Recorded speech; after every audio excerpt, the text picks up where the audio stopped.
Mga balitang pinag-uusapan, mga istoryang may kinalaman sa buhay ng bawat mamamayan. Yan ang mga kwentong ating hihimayin upang higit na maintindihan ng ating mga kababayan ang mga nangyayari sa ating lipunan. Kasama ang mga tagapagbalita ng pambansang telebisyon sa Bagong Pilipinas. Ako po si Clazel Pardilla, on assignment.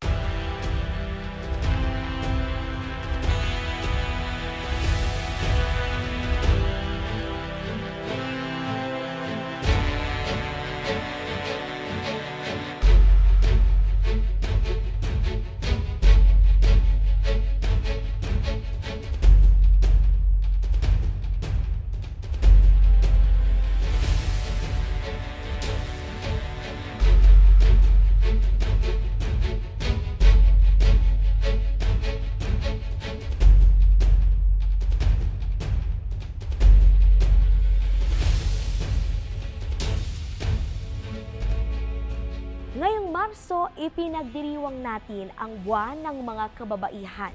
Kaya naman bilang pagsaludo sa mga kapwa ko Pilipina, kilalanin natin ang kauna-unahang babaeng tagapagsalita ng Sandatahang Lakas ng Pilipinas, si Colonel Francel Margaret Padilla. Ang mga pagsubok na hinarap at kwento ng kanyang tagumpay, ihahatid ni Ana Zamora on assignment. Sa loob ng maraming dekada, ang imahe ng sundalo ay madalas pinipintahan bilang lalaki. Ngunit sa makabagong panahon, unti-unting nagbabago ang larawang ito. Isa sa mga patunay si Colonel Francel Margaret Padilla ng Armed Forces of the Philippines o AFP. Well, ma'am, simple tone lang naman din ako, ma'am. No? I am a product of two OFW parents. So, my parents both went to Libya as OFW when I was young. So, pinadala ako sa province and doon ako lumaki, no, with my grandparents and din sa auntie ko po. So, doon, ma'am, provincial life, it was very simple, but I learned a lot from there kasi St. Paul ako, ma'am, in Aparita, Cagayan, so northernmost part of the Philippines. Basically, ma'am, kapitbahay na namin ng Taiwan. Lumaking anak ng mga OFW at nag-aral din si Colonel Padilla sa isang Catholic University. Mga karanasang nagturo sa kanya ng disiplina, tiyaga at pagpapahalaga sa sakripisyo. Discipline, ma'am, nakuha ko siya sa I was studying in a Catholic University. So, in St. Paul, ma'am, the color is basically white, black, and gray lang. Yes. So, wala kaming any other color to wear in the uniform. So, parang na rin kaming kadete nung ano pa lang kami, elementary, high school. But we've learned about discipline. Tapos yung ano, ma'am, yung personal relations and the skill sets in terms of alam mo naman, pagka Catholic University, choir, they hone us also to do a lot of reading in church. So nahone na din po yung mga ano namin doon, no, talents namin sa school. Kalaunan, pinili niyang tahaki ng landas na hindi pangkaraniwan para sa maraming kababaihan, ang maging sundalo. Kami po was the first batch to complete the 4 batches in PMA. So 97, 98, 99, kami po yung 2000. So, ang pinaka nag-influence po sa akin, it was actually by chance, ma'am, no? Nag-take lang ako ng exam. I was in UST then. I was taking up civil engineering. Okay. And meron akong classmate na gusto niyang mag-take ng exam. So, way back, ang brother ko din, ma'am, was originally din dapat batch ng 97. So, sabi niya, sige, mag-take ka lang ng exam. Noon kasing time na yun, ma'am, madyadyaryo ka pag pumasa ka. So, ipapublish nila sa dyaryo yung Gusto mo? pangalan. So, parang sabi nila, padyaryo ka lang kung ano, titingnan natin kung kaya mo talagang mag-qualify. Hindi niya inakala na sa pagsama niya, tuluyan na siyang makakapasa sa Philippine Military Academy o PMA. At doon niya nasaksihan kung paano maging bago para sa institusyon ang kababaihan. Doon talaga parang ang sabi nga nila, guinea pigs pa yon yung mga time na yon. Kasi even the academy, navigate pa nila how to handle talaga yung presence ng females. So through the years po, from batch 97 nga na start, parang tinitingnan pa nila yung equality na sinasabi na kailangan kung anong ginagawa ng lalaki, gagawin mo din. As the academy was trying to to adjust. Ganun din po yung cadet corps kasi hindi po talaga sanay yung mga kadete na may babae sa kanilang hanay. And iilan-ilan lang po nun, no? That is like 10% per every batch ang pumapasok. So in our case, when we entered, 400 po kami lahat. 20 po yung female. And 4 years after, when we graduated, 10 na lang po kami Yung na natira. natira. Hindi rin biro ang kanyang naging karanasan dahil nagsimula siya bilang isang signal officer. It's doubly challenging for me. I started my career as a signal officer. No? Nung tiniente po ako, I served in the Army as a signal officer. And signal officer po, we started CEIS, no? Communications, Electronics, Information Systems. So, dun po umiikot yung specialization namin, no? In tech. So, as the years have gone by, we have evolved to become C4S, no? Command, Control, Communications, and Cyber. So, ito po yung role na ginampanan ko hanggang maging battalion commander ako, ma'am. No? So, battalion commander po ako sa 7th Signal Battalion sa Fort Magsaysay, which is the largest military reservation of the AFP. I have 150 people under my watch. Ang maganda naman pong may highlight doon that I have finished my battalion commander race na bad reviews, so to speak. So everybody was really given the ample services that they deserve po from our unit. Sa larangang matagal ng male-dominated, para sa marami, ang pagiging babae ay isang hamon. Pero para kay Colonel Padilla, ito ay hindi hadlang kundi isang lakas o superpower. Hindi na po siguro namin mabilang luha na ginugol namin to that, no? But yung noon lang po, ma'am, yung pinaka-challenging is when you enter as a plebe, no? Pag hindi sila sanay na may female voice dun sa any duty that we will be performing. But for me, I don't actually take it as a challenge, ma'am. Parang feeling ko nga more of a superpower siya. Kasi 'di ba, ma'am, ang babae pag nagsalita tayo, mas matinis yung boses natin. So you tend to get the attention from the room. So as long as you talk sense, 'di ba? And you have something to offer to the table. Pakikinggan ka nila eh. You get to have the listening ear. And in that sense, you're able to to push forward your agenda. Patunay na hard work pays off dahil sa ngayon, tinitingala na rin siya bilang kauna-unahang babaeng tagapagsalita ng AFP. Basically, yung rank, yung pinaka-role mo is a given. So parang dinesignate ka dyan, you are given orders to perform a certain duty, but yung credibility for you to handle a certain post, it is earned. And it is not earned ng agad-agaran, no? It's earned every day. So, ang pinaka, measure po dyan is our, yung pinaka service reputation po namin. No? So, ibig sabihin, all throughout your career, all throughout how you handled any duty and responsibility that was given to you, kung ano po yung iniwan mo, no, ng legacy dun sa unit mo at dun sa mga tao. Susunod sa On Assignment. We want to already mentor the younger generations on how to move forward with their careers as well, no? Paano natin na-navigate itong mga challenges na dinaanan natin all throughout. So, hindi lang po kababaihan yan. Even po itong ating mga male and junior officers, they learn a lot from us in different ways.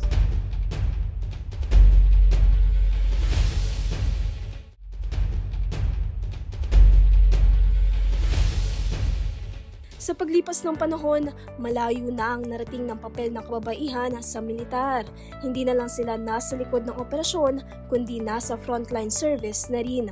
One example is putting a spokesperson for the first time na babae. And we also had a very first female battalion commander sa infantry, sa field, and also a first female company commander sa infantry din, sa field. So nandiyan na po ang mga kababaihan natin in different fields po ng ating Sandatahang Lakas ng Pilipinas. May battery po, no? Yung battery is one team ng mga kanyonera na all female din po. So nakita po natin na talaga pong ang AFP has already really evolved to a professional organization na hindi na po yung gender ang tinitignan, But yun na pong capability, capacity to be able to lead, to be able to perform Yes. at par na po with our male counterpart. Ang babae, hindi lang din basta-bastang magiging lider dahil gaya ni Colonel Padilla, simbolo na rin sila ng pagbabago sa loob ng institusyon. In 88 years of the AFP's existence, first time na female voice yung tagapagsalita, the face and the voice of the AFP. So, for me, na as a signal officer, hindi rin po ako a public affairs officer. So, talagang nando doon, no, yung challenge na sana man lang tumagal man lang ako dito sa role na to. Kasi pag hindi, pati po yung pangarap ng mga susunod sa akin, maapektuhan siya. Kasi sasabihin, we tried but hindi pala effective. Nag-evolve na rin po ang kababaihan. No? Meron na po tayong warrior spirit.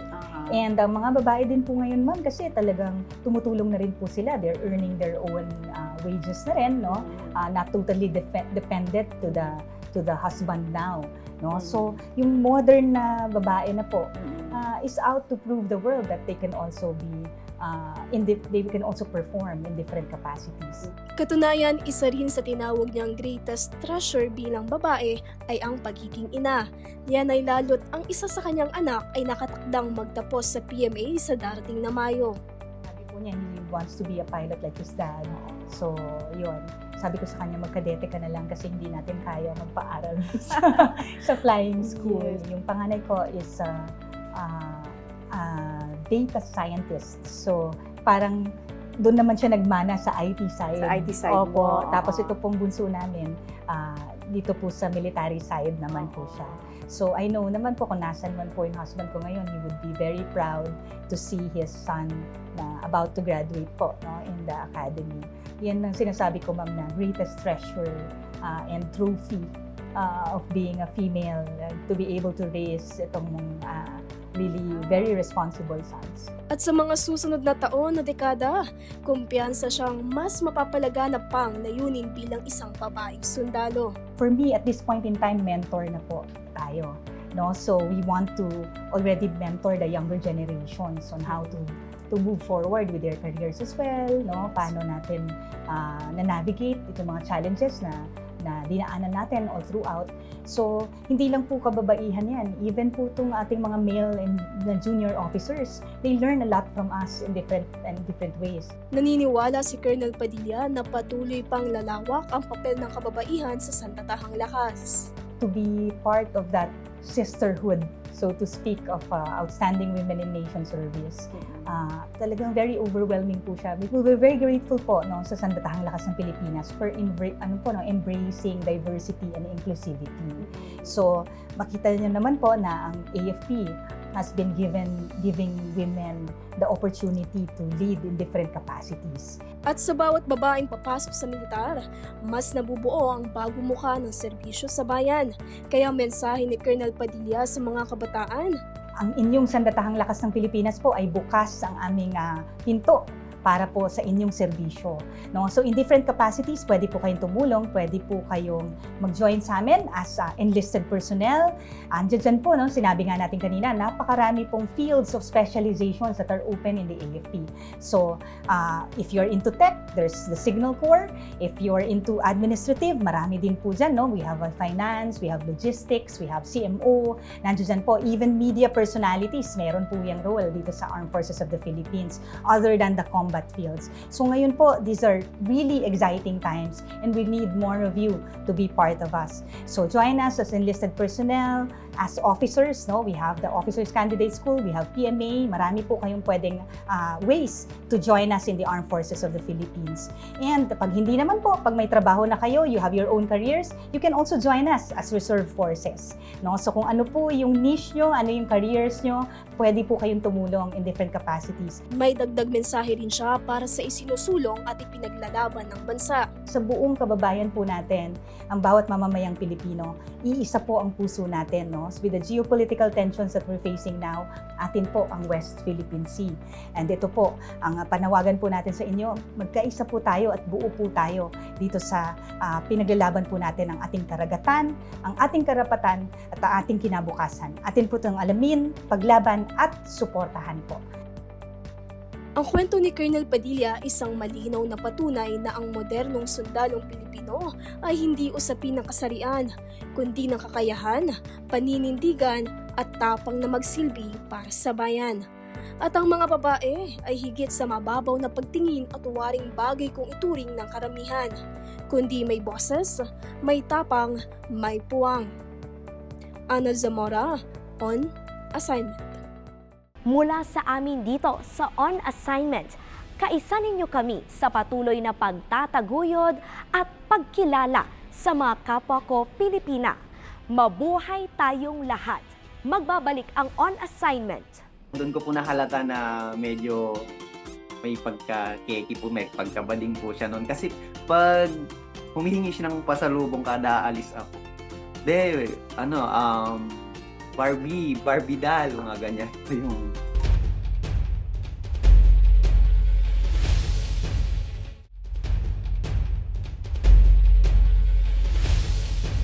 Nasusukat ba ang pagmamahal ng isang magulang?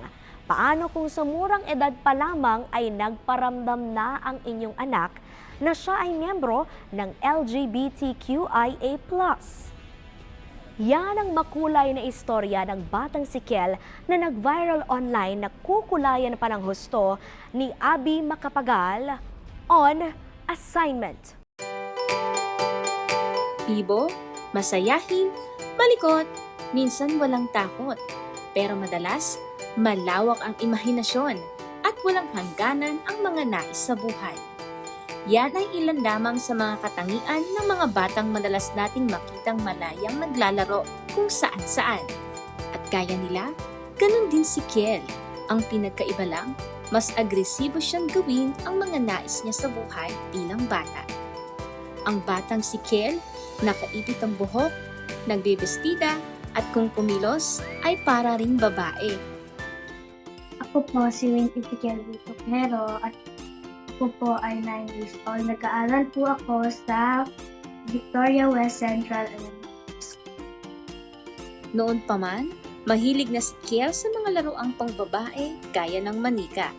Pero hindi naman ito ipinagbabawal ng kanyang ama dahil ito ang nagpapasaya sa bata. At doon ko po nahalata na medyo may pagka-keki po, may pagkabading po siya noon. Kasi pag humihingi siya ng pasalubong kada alis ako, Barbie doll, mga ganyan. Ito yung gusto niyang pasalubong. Kaya doon ko po unti-unti na parang malambot tong galaw ng anak ko. Ganun. Barbie doll, mga ganyan po. O kaya mga teddy bear, ganun po yung mga madalas niyang pinapabili o kaya mga luto-lutuan. Siguro po nung mga 4 or 5 years old siya noon. Tsaka bukas naman po yung isipan ko pagdating sa mga ganyan. Hindi naman po ako against doon sa gustong gawin ng anak ko. Kasi doon siya masaya. So, suportahan ko po siya doon sa mga bagay na nakakagaan po doon sa ito. Basta kung saan siya masaya, ma'am, lagi ko siyang sinusupport. Nagpapasalamat po ako sa kanya kasi po alam niya na kung alam niya ng punta dito ako, tanggap niya pa dito ako kahit. Meron po, kapag po nagpukulit po ako sa school, naiinis po sila sa akin. Inaasar po nila ako ng wala. Gayunpaman, tanggap man ng kanyang magulang, may mga pagsubok pa rin kinakaharap si Kiel, lalo na sa tuwing lalabas siya ng kanilang bahay. Mga siguro po nung nandun po ako sa Gandos or sa Netaisita po, nakikita ko po yung mga kaibigan ko po doon na may nilalaro po silang pang-babae, kaya po naiinggit po ako sa kanila. Kaya minsan po kinakausap po ako, mabait naman po sila sa akin. Pero po may time po na inaapi po nila ako. At ang reaksyon ng ama sa mga kumuputya sa kanyang estilo ng pagpapalaki sa anak? Minsan may positive, ma'am. Minsan may negative na bakit daw hinahayaan ko yung na gano'n. Tapos madami din po yung nagsasabi na, ang galing naman, nakaka-proud kasi yung anak niya, ganyan, member ng LGBTQ therapy. Okay lang naman po sa akin, parang neutral na sa akin yung mga ganun ba. Gaan. At para lubos na maipadama sa pusong babaeng anak ang kanyang pagmamahal bilang magulang. Nito lang, madalas ko pong binibigyan ng flower yung panganay niyang kapatid, si Smiley po. Tapos po, ngayon po kasi, siya po yung kasama ko lang dito sa bahay. So naisip ko na, sana lang yung ka-Valentine ko, so-surprise ko siya, bibigyan ko siya ng flower. Tapos yun po, kine-record namin. Tapos binigyan ko siya ng flower. First bouquet niya po yun. Mahilig po akong surpresa, hindi lang po sa kanya, kahit po sa mama. Sa mga magulang po, sa mga kapatid ko. Pero nung time po na yun, syempre, araw po ng mga po, sabi ko, hindi naman pagkain yung ibibigay ko sa kanya. Flower naman, tapos ibigay ko siya. Ganun, kaya, ayun po, nag-order ako ng bouquet sa kapatid ko, tapos binigyan ko po siya ng bulaklak. Para maiba naman, para ma-feel niya yung Valentine. Araw naman. Magbabalik ang on assignment. Kung ano yung gustong gawin ng anak natin, basta masaya sila sa ginagawa nila, doon sila masaya. Hayaan natin kasi yun yung mga bagay na kakapagpagaan ng kalooban. Suportahan na lang natin sila ano yung gusto nilang gawin. Kasi doon sila masaya.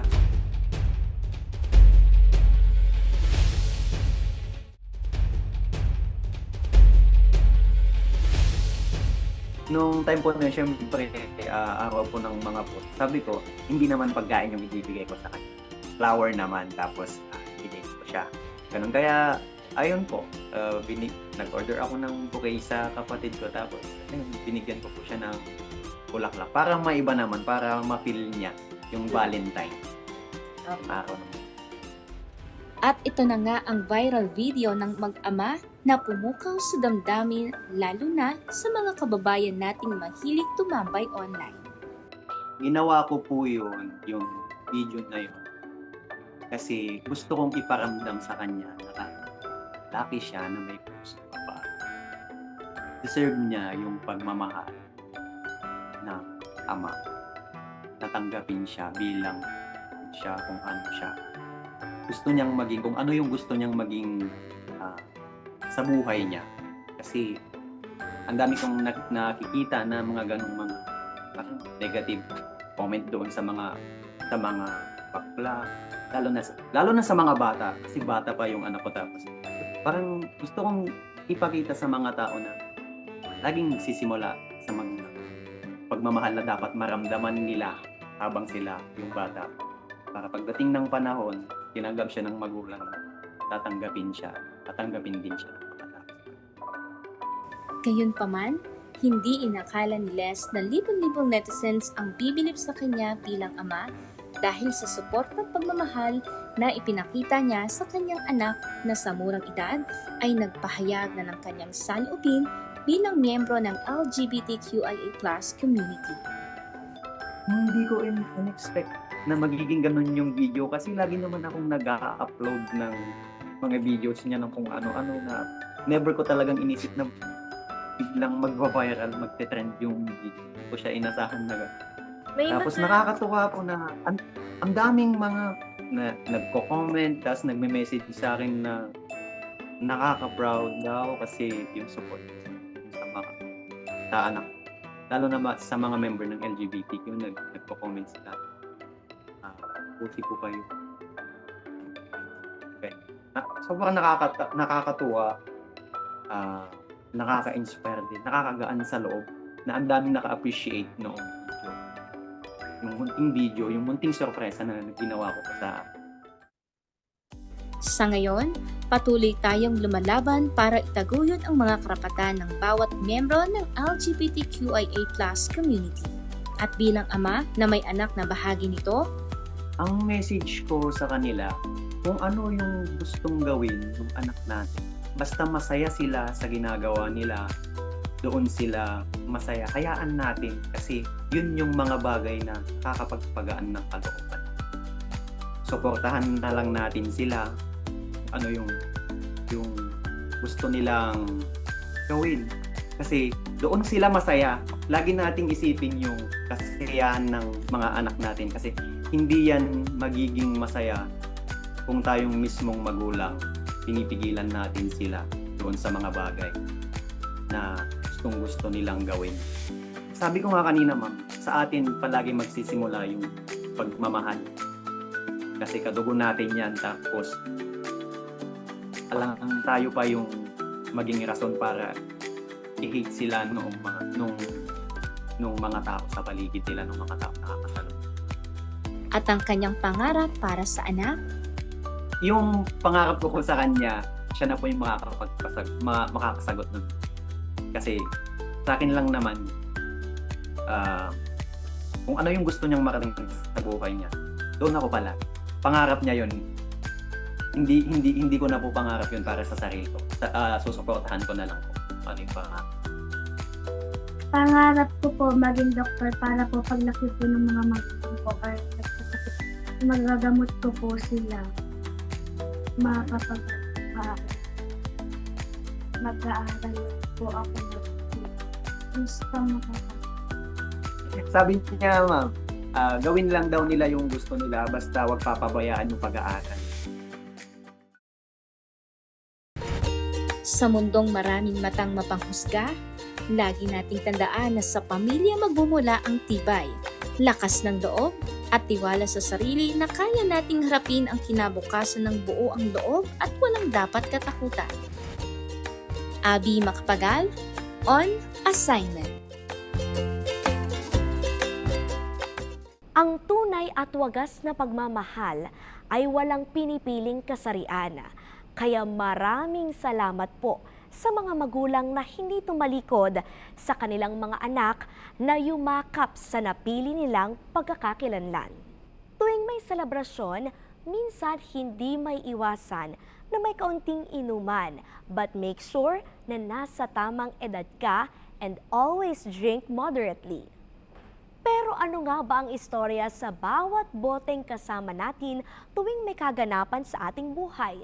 Yan ang kwentong Good Vibes ni Nico Purificacion, On Assignment.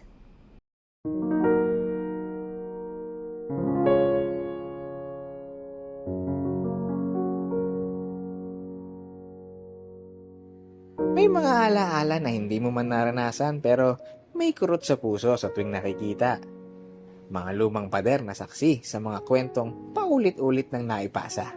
At para talagang marinig at maranasan ang nakaraan, kailangan mo lang pumasok at makibahagi sa kwento. Sa video na to, biyahe tayo sa lugar na puno ng history. So, this is a bahay na bato. Typical house back during the Spanish period.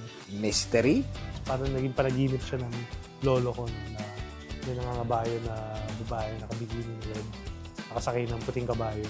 at may konting whiskey. And we can have 6 different shots. The usual nire-recommend ko is tikman niyo na yung mga hindi niya usually nakikita sa market. Sa loob ng Intramuros, may isang museo na kilala bilang pinakamatandang distilleria sa Pilipinas. Ang Museo ng Distilleria Limtuaco. Pero bago tayo mag-ikot, konting history muna. Nagsimula noong 1852 nang dalhin ni Don Bonifacio Limtuaco ang kanyang family recipe ng herbal tonic. Simpleng produkto lang noon pero doon umikot ang kwento. Mula sa pag-aangkat ng mga kilalang alak mula abroad hanggang sa paglikha ng sariling tatak na sumikat sa ating bansa. At ngayon, nagpapatuloy ang pamana sa pagtatag ng sariling museo bilang paggunita sa mahigit 1 siglong kasaysayan. Pero teka, hindi naman tayo history experts kaya mas okay sigurong simulan na natin ang tour. Okay, welcome to Distilleria Limtuaco Museum.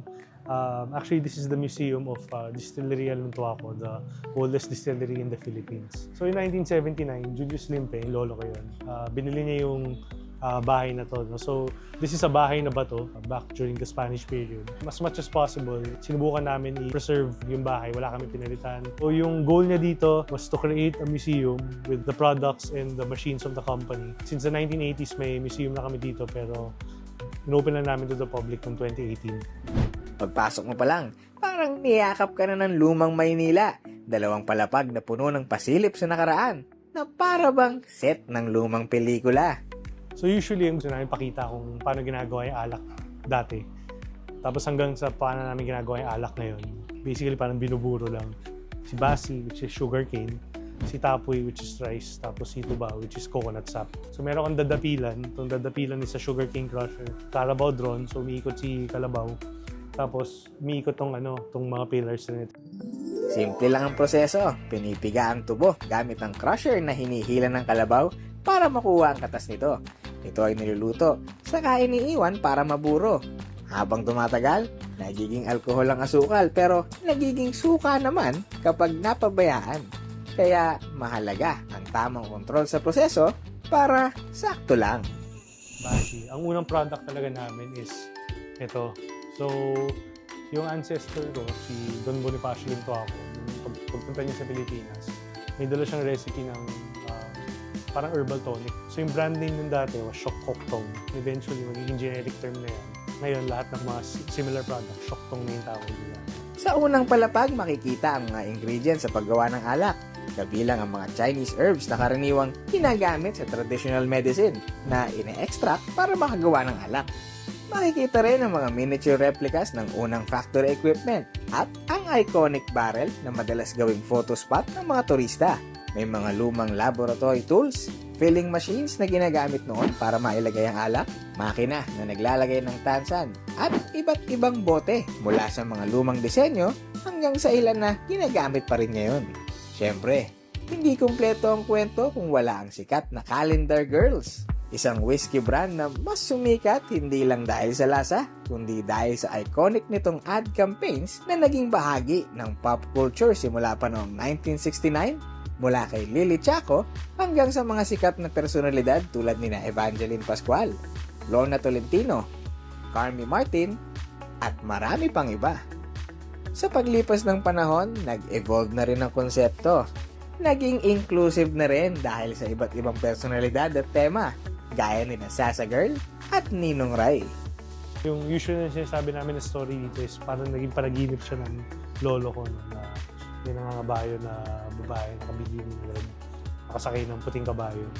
So, ginawa niyang ad campaign yun. And since 1969, gumagawa na siya ng mga calendar. Pag-akyat sa second floor, makikita ang mas personal na bahagi ng kwento ng pamilya, ang 5 henerasyon ng master blenders mula sa founder hanggang sa kasalukuyan. Makikita rin ang unang sketch ng Calendar Girl at ang pag-shift sa paggawa ng mga Filipino craft spirits gamit ang lokal na sangkap mula mangga hanggang sa cacao liquor o ang Intramuros Liqueur de Cacao na kilala bilang world's best chocolate liquor noong 2025. Naka-display din ang mga lumang labels, awards, vintage office equipment at iba't ibang produkto bilang patikim bago magtapos ang tour sa pinakahihintay ng marami, ang tasting. After ng namin, ng mga tours namin, usually iniimbitahan namin yung mga guests na kumuha ng tasting for an additional 100 pesos sa tour. Pwede na kayo makatikim na 6 different shots ng products namin. So we have over 40 different brands.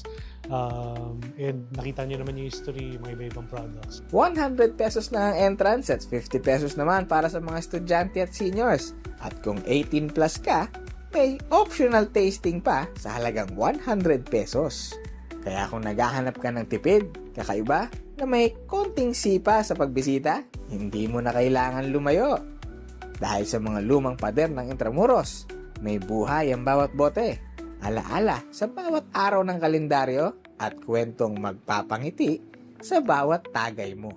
Nico Purificacion, on assignment. Bilang miyembro ng ating lipunan, mahalagang magkaroon tayo ng kaalaman pagdating sa mga balita at usapin ng bayan. Kasama ang mga tagapagbalita ng pambansang telebisyon sa Bagong Pilipinas. Ako po si Clazel Pardilia, on assignment.